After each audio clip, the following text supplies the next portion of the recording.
한 주 동안 이슈의 중심에 섰던 수많은 말말말 한자리에 모아서 정리해봅니다. 금주의 말말말. 이종훈 시사평론가 그리고 미디어인권연구소 뭉클 이봉우 연구원 두 분과 함께합니다. 어서 오세요. 안녕하세요. 네, 오늘의 첫 번째 말말말 이종훈 평론가 준비하셨죠? 네, 오늘의 첫 번째 말말말 제가 꼽은 첫 번째 말말말은 요즘 우리 정치권에서 뜨거운 논란을 일으키고 있는 말입니다. 뜨거운 단어 바로 그분. 그분은 누구시길래? 그분은 누구시길래 이렇게 화천대유 천화동이가 관련된 그분이죠. 네, 맞습니다. 천화동인 5호의 소유자인 정영학 회계사가 본인이 직접 작성했다고 말하는 이른바 정영학 녹취록에서 네. 화천대유의 실소유주로 알려진 이 김만배 씨가 배당금 1,200억 원을 챙긴 천화동인 1호를 내 것이 아닌 걸 다 알고 있지 않냐. 네. 그 절반은 그분의 것이다. 이렇게 말했다는 부분이 공개가 예. 됐습니다. 그러면서 정치권에서는 도대체 그분이 누구냐? 이렇게 그분을 놓고 여러 가지 추측들을 쏟아내고 있습니다. 아니 그런데 너무 우리 정치권이 국민들 공부를 시키는 거 아닙니까? 너무 복잡해요. 예, 네, 모든 국어 것이 공부도 해야 되고 네. 그분이 지칭하는 건 누구냐 밑줄 짝. 또 우리가 가르치는 것은 누구냐? 해리포터에 나오는 그분은 아닙니다. 이름 말하면 안 된다는 네. 부분. 또 너무 많은 등장인물이 있고 그 맞아요. 등장인물이 거짓말을 하는지 아닌지 네. 또 예. 언론 보도에서도 그런 걸 확인된 사실, 네. 확인되지 않은 사실 이런 걸 명확히 구분을 안 해주다 보니까 그러니까요. 사실 천화동인 1호 그러니까 네. 화천대유 같은 경우에도 김한배 씨가 이 조사 과정에서는 네. 자기 거라고 하긴 했거든요. 그랬죠. 예. 그리고 검찰 조사를 받고 나온 자리 그러니까 기자들의 질문에서도 네. 김만배 씨가 천화동인 1호는 화천대유의 소유고 그리고 화천대유는 내 개인 법인이다 이렇게 말을 했습니다. 그런데 네. 이 해명도 석연치는 않아요. 왜 그런지 잠시 준비한 오디오로 한번 들어보시죠. 천화동 1호 절반은 뭐 그분 것 이런 말에 대해서는 그분이 누구예요? 천화동인 1호는 의심할 여지 없이 그 화천대유 소속이고 화천대유는 제 개인 법인입니다. 뭐 천화동인 1호가 뭐 본인 게 아니네 뭐 이런 얘기를 들었는데 그런 얘기를 들은 건 사실이고 김만배 씨한테 직접 들으신 거죠? 네네 그 오디오에서 천화동인 1호가 본인 것이 아니네 이런 얘기를 들었다고 하는 사람 이 사람 누굽니까? 이 사람은 천화동인 4호의 실제 소유주이자 대장동 개발 사업 특혜 의혹과 로비 관련 의혹의 핵심 인물로 알려져 있는 인물. 지금 미국에 있는 남욱 변호사예요. 남욱 변호사. 네. 이게 먼저 들으신 오디오. 그러니까 천화동인 1호는 화천대유 것이고 화천대유는 내 개인 법인이다라고 말하는 건 김만배 씨가 네. 기자들에게 답변한 내용이고 예. 하지만 어제 남욱 변호사가 JTBC와 인터뷰를 하면서 천화동인 1호는 김만배 본인의 것이 아니라는 말을 김만배 씨로부터 직접 들었다. 네. 이렇게 말을 해 논란이 되고 있는데 김만배 씨 그 남욱 변호사의 말에 따르면 김만배 씨는 지난 2019년부터 천화동인 1호는 내게 아니고 예. 유동규 전 본부장에게 지분이 700억이 있다. 이렇게 말해왔다고 합니다. 예. 여기에 유동규 전 본부장의 측근으로 알려진 정민영 변호사가 검찰 조사에서 이런 자술서를 냈습니다. 유 전 본부장이 천화동인 1호를 자기 것이라고 여러 번 말했다. 유튜브에 지금 올라간 저 예. 자술서 말이죠. 예. 그렇습니다. 이렇게 본다면 천화동인 1호가 내게 아니라고 말했던 김만배 씨의 주장은 내 거다라고 말했던 김만배 씨의 그 검찰 조사 이후에 말했던 주장은 100% 납득하기는 좀 어렵다. 이렇게 말하겠죠. 천화동인 1호의 실제 소유주 김만배가 아니고 그분이다. 그런데 그러면 그분이 유동규 전 본부장인가요? 그게 또 애매합니다. 어제 남욱 그분이 변호사가 참- 인터뷰를 해버리는 네. 바람에 더 애매해졌어요. 네. 지금 말했던 남욱 변호사의 인터뷰 오디오로 직접 한번 들어보시죠. 김만배 씨가 평소에 유동규 전 본부장에게 그분이라고 지칭할 수 있었을까요? 그런 기억은 없습니다. 그게 그분이 누군지, 그분이 뭐 유동규인지, 뭐 누군지를 당사자만 알고 있지 않을까요? 남욱 변호사의 말을 빌리자면 네. 어제 인터뷰에 JTBC와 인터뷰에서 남욱 변호사 이렇게 말했습니다. 우리 모임에서 가장 나이가 많은 사람은 김만배 씨고 네. 서로를 부를 때는 형 동생이라고 불렀다는 거예요. 아하. 국립국어원의 표준국어 대사전을 봤습니다. 네. 그랬더니 이 표준국어 대사전에는 이렇게 돼 있습니다. 그분은 그 사람을 아주 높여 이르는 3인칭 대명사 이렇게 돼 있습니다. 예. 근데 형인 김만배 씨가 네. 자기보다 나이가 어린 유동규 전 본부장을 부를 때 그분이라고 부른다? 남욱 변호사는 그분이라고 부르지 않는다는 거죠. 상식적으로도 좀 그렇죠. 예. 네. 오히려 유동규 전 본부장이 김만배 씨를 형님이라고 불렀다는 거 아니에요? 지금 이 말에 따르면? 그렇죠. 그런데 이거를 그분이라고 부르지는 않을 것이다. 때문에 지금 우리 정치권에서는 유동규 전 본부장보다 더 높은 위치 위에 있는 제3자가 있는 것 아니냐. 그리고 그 제3자가 바로 그분 아니냐. 이런 이야기들을 쏟아내고 있는데 예. 하지만 한 가지 꼭 짚고 넘어가야 될 부분이 있습니다. 아까 뭐죠? 이봉우 연구원도 얘기를 했습니다만 네. 그건 바로 이제 정영학 회계사 그리고 남욱 변호사가 100% 신뢰할 수 있는 사람들이냐. 이 아이고. 부분에 대한 그 검증이 좀 필요해요. 아니, 김만배, 남욱, 정영학 세 사람 다 신뢰하기는 어렵다 이 말씀이잖아요. 왜냐하면 이 세 사람은 예. 그동안 지분 배분을 놓고 갈등을 계속 빚어왔거든요. 네. 여기에 남욱 변호사와 정영학 회계사, 그러니까 정영학 회계사 같은 경우에 그분의 존재를 세상에 처음 알린 사람인데 예. 이 정영학 회계사 같은 경우에 남욱 변호사가 2009년부터 동업관계 맺어왔고 또 유동규 본부장하고 사이가 안 좋았고 네. 또 소위 부동산 개발 사업 경험이 많다 보니까 이 김만배 씨하고 사업 과정에서 충돌도 많았고 지분 배분 과정에서도 충돌이 많았다라고 얘기를 합니다. 예. 또 남욱 변호사 같은 경우는 지난 2015년에 대장동 개발 비리 의혹으로 구속 기소까지 됐던 인물이에요. 네. 표디에게 질문 한번 드려볼게요. 네. 수사를 합니다. 그런데 예. 공범 3명이 서로 다른 말을 합니다. 네. 이런 상황에서 누구 말을 믿어야 됩니까? 세 명을 분리해서 죄수의 딜레마 상황을 만들고요. 각자가 상대방에게 해가 되는 상대방의 죄책을 무겁게 만드는 이야기를 하도록 그 유도를 하는 거죠. 그러면 지금 나온 딜레마 이야기도 상황 종합을 분리는 하면 했습니다. 근데 서로 다른 말이 나옵니다. 그러니까요. 그걸 나중에 모아 보면요, 네. 일치하는 말이 나오고요. 네. 그 다음에 증거, 객관적 증거와 부합되는 것과 상충되는 게 나오거든요. 네. 그걸 정리하면 아마 진실의 탈해가 갈라질 것이다라고 저는 지금 생각합니다. 말씀하신 것 중에 증거가 굉장히 중요할 것 같은데. 그렇죠. 하지만 지금 천화동인 1호의 그분을 둘러싸고 있는 논쟁을 보면 증거는 없어요.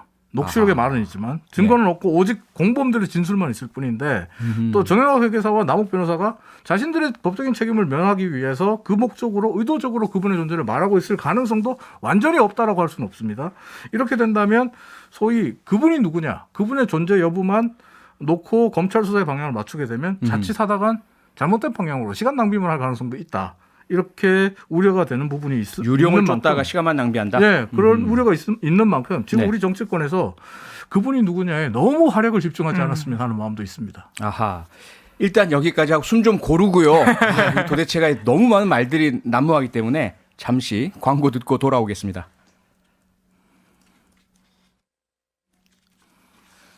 아, 예. 광고가 아니고요. 두 번째 아이템으로 정신이 넘어가는 없죠, 저희가. 예, 네, 죄송합니다. 사실 두 번째도 사과를 드리도록 예, 하겠습니다. 연결되는 내용이라서요. 네. 지금 우리가 그분이 누구냐, 대장동 얘기 너무 많이 한다, 복잡하다 말씀드렸는데 네.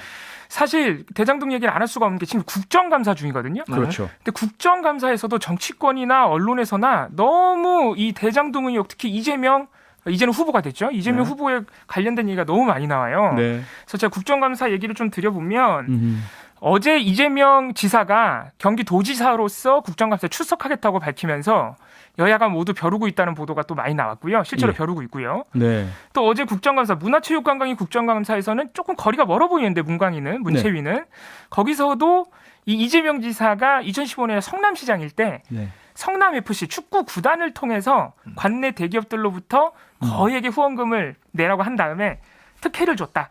이런 얘기를 하면서 무려 미르 K스포츠 재단 최순실 씨와 비슷한 행태 아니냐 이런 얘기까지 나왔습니다. 아하. 네. 근데 이 사안은 이미 경찰 수사가 마무리된 거 아닌가요? 그렇습니다. 이재명 지사 알려졌죠. 측은 그렇게 지금 반박을 하고 있죠. 이미 2018년에 고발이 이루어져서 음흠. 대부분 무혐의로 끝나고 일부 남은 게 지금 경찰이 갑자기 또 수사하려고 한다. 이렇게 또 불만을 제기하기도 했습니다. 자, 대장동이 모든 정치 이슈를 점화하고 있다 이런 말씀인데 이게 2016년 국정농단 최순실 미르까지 거슬러 올라갈 정도라면 너무 과열됐다 이렇게 보여지는데요. 그렇습니다. 이건 언론도 마찬가지죠, 지금. 그렇죠. 그러니까 언론 보도를 통해서 이 대장동 외에 다른 이슈를 혹시 국정감사 보도에서 보신 적이 있는지 두 분께도 한번 여쭤보고 싶어요. 다른 게 물론 저는 관심 갖고 있는 것이 그 여수의 고등학생 그 현장 그렇습니다. 예. 실습생이 참 안타깝게 사망한 사건 언급이 됐죠. 예, 국정감사에서. 언급되고 대책 예. 마련 목소리 이런 것들은 보이지만 맞습니다. 사실 크게 보도되진 않고 있죠. 그렇습니다. 대부분 대장동 얘기죠. 예. 그래서 제가 좀 세봤어요. 언론진흥재단에서 제공하는 언론 보도 관련 빅데이터 통계 사이트인 빅카인즈 기준으로 네. 10월 4일부터 10월 12일까지 대장동을 언급한 보도가 7,417건이었는데 국정감사를 언급한 보도는 2,178건밖에 안 되거든요. 아하. 그러니까 거의 3배 정도, 3배 이상이 많은 겁니다. 국정감사 예. 보도보다. 그리고 국정감사 보도 안에서도 대장동을 다루는 보도의 비중이 37%. 개별 언론사로 따져보면 어떤 언론사 같은 경우에는 국정감사 보도 중에 대장동 언급 보도가 비율이 60%에 이르기도 합니다. 전체 국정감사 보도 중에 대장동 관련이 60%까지 되는 매체가 있다고요? 일부 매체는 그렇다는 겁니다. 우와. 낮은 매체도 30% 정도는 나옵니다. 이러면 예. 추석 연휴까지 반납하고 국정감사 준비해온 보좌진들은 힘 빠지겠는데요. 그러게요. 사실 다루는 게 그러게요. 굉장히 많거든요. 네. 국정 전반이기 때문에. 아니 대한민국 전체의 어떤 공적인 부분들 다 다루는 건데 참 그렇습니다. 그런 가운데 많은 언론이 주목하진 않았지만 중요한 이야기가 또 국정감사에 나온 것도 있다면서요? 예, 제가 오늘 소개해드리려고 하는 것은 사실 이게 핵심적인데요. 예. 언론 보도가 많지는 않지만 하나 소개해드리겠습니다. 네. 2018년에 모두 기억하시겠지만 태안화력발전소에서 일하던 비정규직 노동자 김용균 씨가 안타깝게 사망하고 산업안전보건법이 개정이 됐어요. 그렇죠. 하지만 지금도 이 발전소 원청이 하청 노동자들에게 위험한 업무를 강요하고 있다. 이런 내용이 국정감사에서 다뤄졌거든요. 네. 그래서 어제 MBC 보도 음성으로 일부 들어보겠습니다. 예. 부산에 있는 한국남부발전 하청업체 노동자인 A씨는 2달 전 배관 밸브가 손상됐다며 남부발전 측으로부터 점검을 지시받았습니다. 단순 점검으로 알고 방독면도 없이 밸브를 열었는데 염산가스가 분출됐습니다. 끝까지 뭐라고 그냥 하면 되지. 이렇게 얘기를 했다라고 하더라고요. 이게 일상적이었나 봐요. 그런데 남부발전은 초기 보고에서 하청업체 노동자들이 허가미 작업 지시 없이 단독 작업을 했다며 책임을 떠넘겼습니다. 국정감사가 착수된 뒤에야 남부발전은 점검 지시가 있었고 작업 요청서를 뒤늦게 발행한 사실도 인정했습니다. 아니 염산 발생할 이런 위험한 작업 하청 노동자에게 무리하게 지시했고요. 그다음에 국정감사가 시작되고 나서야 겨우 잘못을 인정했다. 앞서 말씀하신 산업안전보건법 개정이 우리는 김용균법 이렇게 부르잖아요. 예, 그렇습니다. 그런데 정작 김용균 씨가 당했던 이런 사고 전혀 뭐 막지 못하고 있네요. 예, 그렇습니다. 지금 뉴스에 나오는 것은 사실 한국 남부발전소인데요. 네. 이 남부발전소에는 지금까지 뉴스에서 방금 들으신 뉴스 말고도 이 원청에서 절차를 모두 어기고 안전수칙을 지키지 않은 상태로 하청 노동자들에게 위험한 작업을 시킨 적이 많아가지고 갈등이 잦았다 그래요. 그래서 네. 올해 5월에는 하청 노동자 한 분이 항의를 하다가 너무 분해서 투신을 하기도 했습니다. 아이고. 이게 불행인지 다행인지 모르겠지만 중상을 입으셨으나 예. 돌아가시진 않으셨고요. 네. 이런 일이 벌어지고 있어서 사실 국정감사에서 이게 다뤄졌거든요. 오늘도 다뤄지고 있습니다. 네네. 그래서 국정감사는 이런 것들을 시정하고 좀 책임을 묻는 과정이 되어야 되는데 과연 우리 언론 보도 지금 국정감사 보도 중에서 이런 일을 얼마나 다뤄주고 있느냐 이런 점은 좀 아쉽습니다. 그러니까 말이에요. 사실 이종훈 평론가도 언론의 한 축을 담당하신 분으로서 사실 물론 이제 이러한 그 산업 안전도 중요하지만 코로나19 때문에 고통받고 계신 자영업자분들 또 공연계 그리고 뭐 배달업 종사하시는 분들의 어려움들 갈등들 SBC 둘러싼 그렇습니다. 논란 엄청나게 많은 것들이 있잖아요. 어떻게 보세요 이종훈 평론가? 뭐 정말 과연 김용균 씨의 사망 이후에 산업안전보건법이 개정됐고 이제 네. 뭐 그 개정 당시만 하더라도 대기업들이나 원청 기업들 같은 거 이러면 한국에서 사업 못 한다고 그랬잖아요. 그렇습니다. 사업 잘만 하고 계시네요. 그러니까요. 이것뿐만 아니라 참 우리가 이제 중대재해기업처벌법 네. 이 부분도 그거 통과되면은 다 망합니다 이러는데 망하긴 뭘 망합니까? 사업 잘만 하고 계시잖아요. 오히려 네. 노동자들의 안전이 더 보장받지 못하는. 실제로 이게 피부에 와닿지 않고 있는 것 같은 느낌을 주는 게 일단 현장에서 피부에 예. 와닿지 예. 않고 있다는 느낌을 주는 게 10월 6일에 있었던 그 업체 실습 나갔다가 사망했던 네. 그 홍정훈 학생 같은 경우도 실제로 안전수칙도 안 지키고 예. 또 협약서에 써 있지도 않은 따개비 제거 작업 그렇습니다. 시켰다면서요. 원래는 해서는 안 되는 일이죠. 따개비 제거 작업을 왜 원래 실습 그 나온 보상사한테 근로자격에 시켜요? 보면은 관광객 안내 업무를 맡도록 돼 있었고 그렇습니다. 홍종훈 학생이 사고를 당해서 물을 무서워하고 물에 안 들어가려던 학생이었거든요. 네. 그런데도 이렇게 잠수 장비 없이 2인 1조도 아니고 혼자서 정말 이거 어떻게 해야 됩니까 이거? 네, 그러니까 이것도 사실 안타깝습니다. 홍정훈 군도 지금 추모제 시민들과 친구들이 추모제 하고 있고 예. 국정감사에 언급이 됐거든요. 예. 그러니까 언론 보도가 너무 안 나옵니다. 사실 그래서, 국정감사에서 예. 이런 걸 지적하고 또 대안을 찾고 그리고 대안을 마련하는 것까지 이제 점검하고 체크하지 않습니까? 그런데 지금 우리 국정감사의 모든 관심이 대장동으로 가버리니까 사람은 대장동 없고 대장동만 중요합니다. 있는 중요하고 것 밝혀야 되고요. 하지만 네. 너무 지나치게 그것만 얘기한다고 해서 어떤 효과가 있을지 그래서 중요한 우리 삶의 이슈 꼭 다뤄주시기를 언론 다시 골고루 한번 해줬으면 좋겠습니다. 네, 골고루 부탁드리면서 금주의 말말말 마치도록 하겠습니다. 이종훈 시사평론가, 이봉우 연구원이었습니다. 두 분 수고하셨습니다. 감사합니다. 감사합니다. 평일 저녁 6시 5분에 여러분을 찾아갑니다. MBC 라디오 표창원의 뉴스 하이킥.